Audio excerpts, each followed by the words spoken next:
प्रिय साथियों, नमस्कार। मैं जसवंत सिंह कैलासिया, हमारी यूट्यूब चैनल में आपका स्वागत है।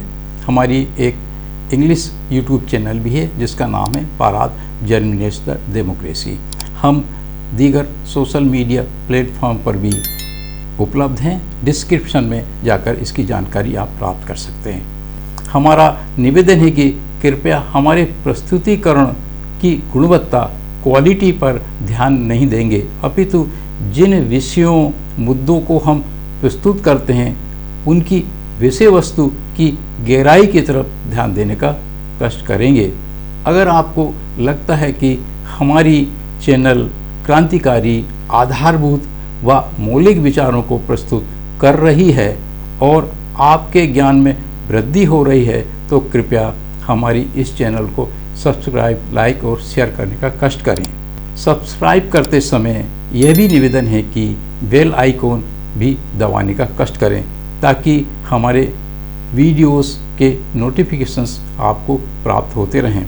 इन दिनों हम मुस्लिम समस्याओं को लेकर एक वीडियो सीरीज़ आपकी सेवा में प्रस्तुत कर रहे हैं।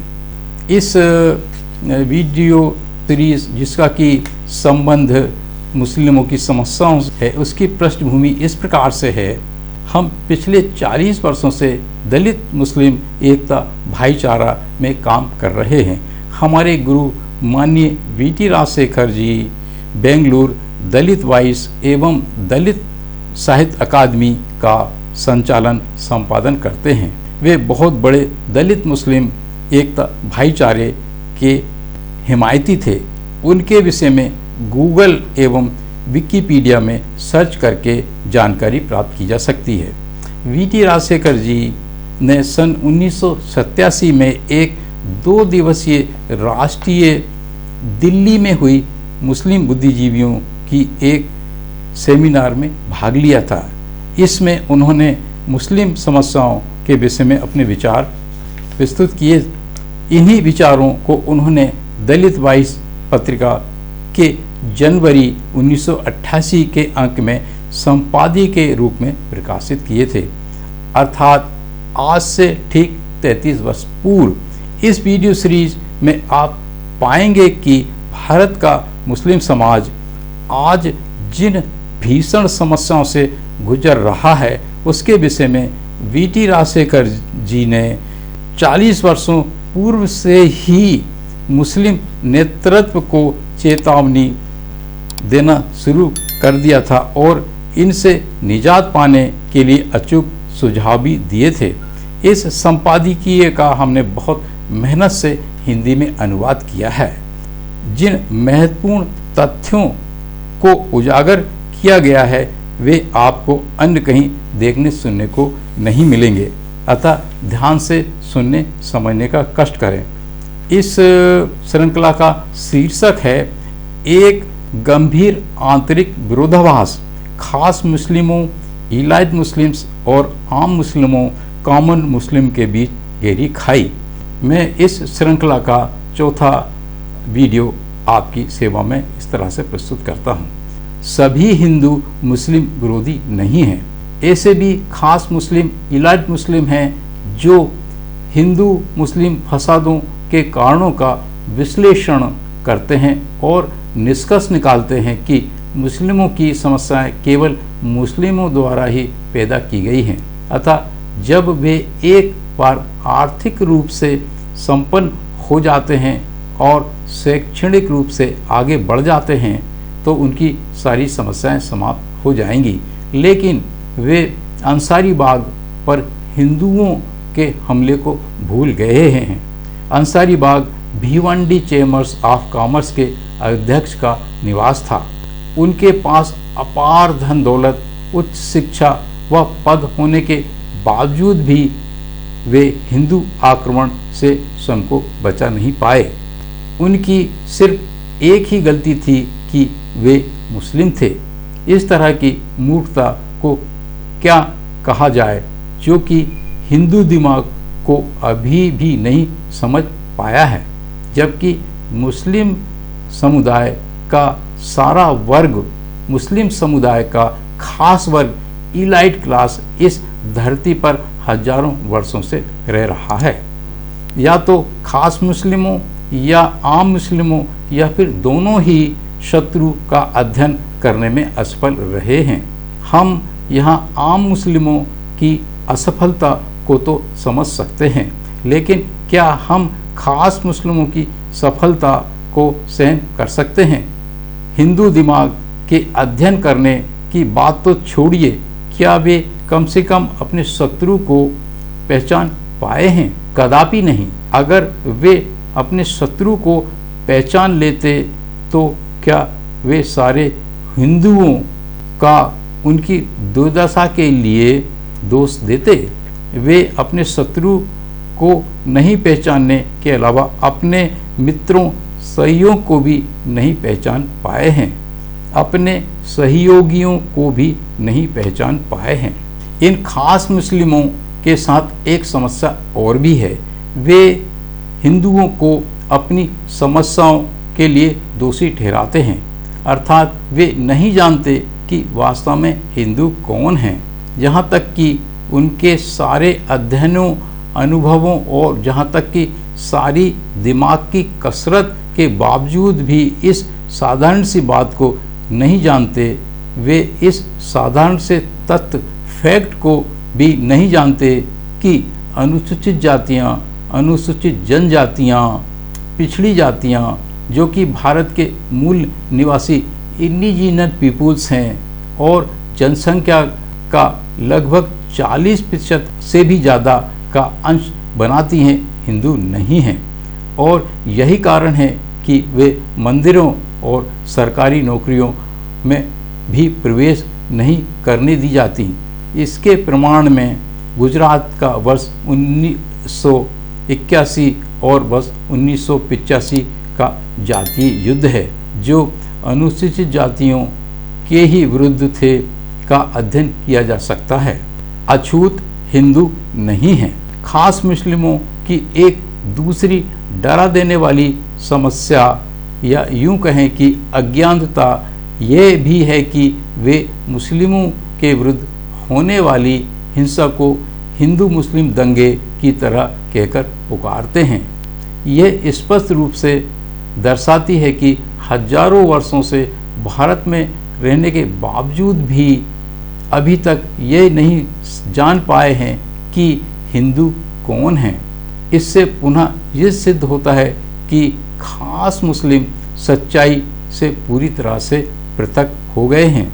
अनुसूचित जातियाँ जिनमें अछूतता का अनुसूचित जातियाँ जिनसे अछूतता का व्यवहार किया जाता है, वे विजातीय आउटकास्ट अर्थात जाति व्यवस्था से बाहर के हैं।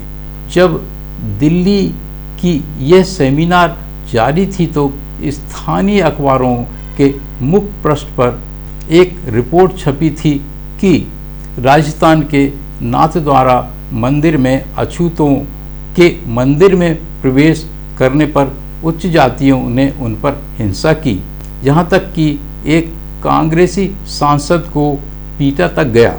उन्हें इसलिए पीटा गया कि वे एक पवित्र स्थान जो कि हिंदुओं के लिए विशेष तौर पर आरक्षित है में प्रवेश करने जा रहे थे, जिसमें अछूतों का प्रवेश वर्जित है, क्योंकि वे विजातीय हैं अर्थात हिंदू नहीं हैं। इसका मतलब ये हुआ कि वे जाति व्यवस्था से बाहर आउटकास्ट और आउटसाइडर के हैं। हिंदू केवल वही हैं जो 4 परतों वाली जाति व्यवस्था 4-फोल्ड कास्ट सिस्टम के अंदर के हैं, जिसे तकनीकी तौर पर चतुर्वर्णीय व्यवस्था कहा जाता है। हमें ये स्पष्ट हो जाना चाहिए कि इस चतुर्वर्णीय व्यवस्था में चौथे और अंतिम वर्ण में कायस्थ, श्रीवास्तव, सक्सेना आदि लोग आते हैं। इसके बाद हिंदुइज्म समाप्त हो जाता है। अगर यह बात है तो फिर क्यों अछूत अपने को हिंदू समझते हैं? हाँ, वे ऐसा समझते हैं, लेकिन क्यों? विजातीय आउटकास्ट के साथ समस्या यह है कि किसी ने भी उन्हें ये बताया ही नहीं कि वे हिंदू नहीं हैं।